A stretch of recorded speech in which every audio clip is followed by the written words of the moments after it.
السلام علیکم ناظرین، آج میں آپ کو بتاؤں گی کہ جے پور کے راجہ مادھو سنگھ راجہ داہر کیسے بنے۔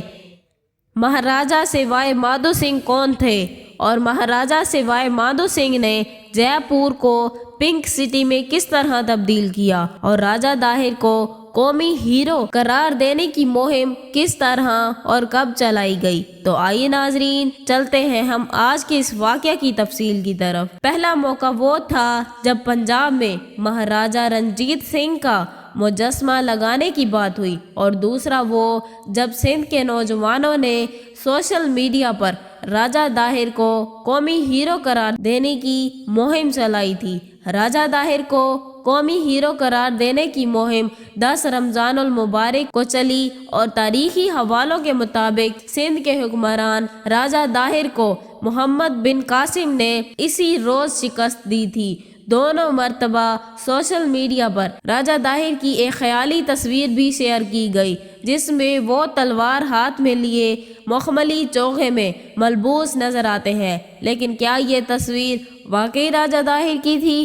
ناظرین، پاکستان کے امور آرٹسٹ، کارٹونسٹ اور فوٹوگرافر خدا بخش آبڑو نے فیس بک پر اپنی ایک تحریر میں انکشاف کیا کہ یہ تصویر دراصل جے پور کے مہاراجہ سوائے مادھو سنگھ دوم کی ہے۔ خدا بخش آبڑو کی آرٹسٹ دوست وشیترا منی کام نے بھی اس پوسٹ کی تصدیق کی کہ یہ مادھو سنگھ ہے۔ جنوری میں انہوں نے ایک میوزیم میں یہ تصویر دیکھی تھی۔ خدا بخش آبڑو نے انہیں جواب دیا کہ وہ بھی 3 مرتبہ اس میوزیم میں جا چکے ہیں۔ خدا بخش آبڑو نے BBC سے بات کرتے ہوئے بتایا کہ ان کا سندھ کے صحرائے تھر سے لگاؤ ہے، اس لیے راجستھان ان کے باعث کشش کر رہا ہے، اس لیے وہ جے پور کئی بار جا چکے ہیں۔ ناظرین، مہاراجہ سوائے مادھو سنگھ جے پور کے راجہ تھے جو سن 1880 سے لے کر سن 1922 تک تخت نشین رہے۔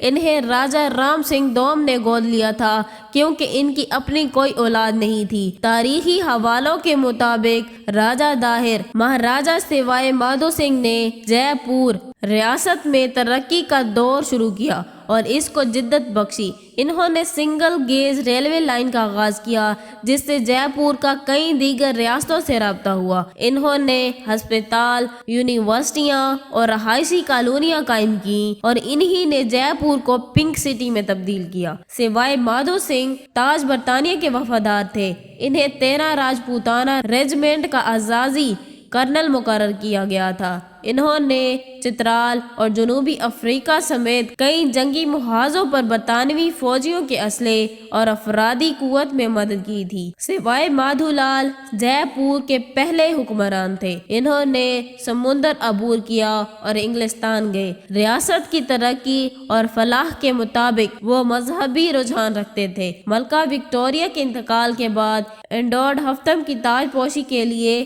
انہیں مہاراجہ گوالیار اور بیکانیر کے ساتھ مدعو کیا گیا تو وہ کافی پریشان ہوئے، جس کے بعد مشیران کا اجلاس طلب کیا گیا اور اس کا حل نکالا گیا۔ مہاراجہ نے ایک بحری جہاز کرائے پر حاصل کیا جس میں کئی ہزار لیٹر گنگا جل بھرا گیا، اور گنگا کا پانی رکھنے کے لیے چاندی کے بڑے برتن بنوائے گئے۔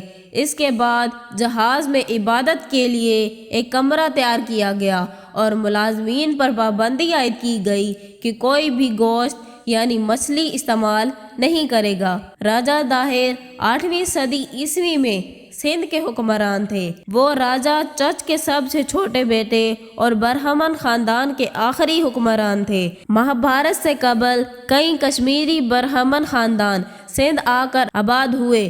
یہ پڑھا لکھا طبقہ تھا۔ سیاسی اثر و رسوخ حاصل کرنے کے بعد انہوں نے رائے گھرانے کی 184 سالہ حکومت کا خاتمہ کیا اور چچ پہلا برہمن بادشاہ بنا۔ 8ویں صدی میں بغداد کے گورنر حجاز بن یوسف کے حکمران کے حکم پر ان کے بھتیجے اور نوجوان سپہ سالار محمد بن قاسم نے سندھ پر حملہ کر کے راجہ داہر کو شکست دی اور یہاں اپنی حکومت قائم کی۔ سندھ میں عرب تاریخ کی پہلی کتاب چچ نامہ یا فتح نامہ کے مترجم علی کوفی لکھتے ہیں کہ سری لنکا کے راجا نے بغداد کے گورنر حجاز بن یوسف کے لیے کچھ تحائف بھیجے تھے جو دیبل بندرگاہ کے قریب لوٹ لیے گئے۔ ان بحری جہازوں میں خواتین بھی موجود تھیں۔ کچھ لوگ فرار ہو کر حجاز کے پاس پہنچ گئے اور انہیں بتایا کہ خواتین آپ کو مدد کے لیے پکار رہی ہیں۔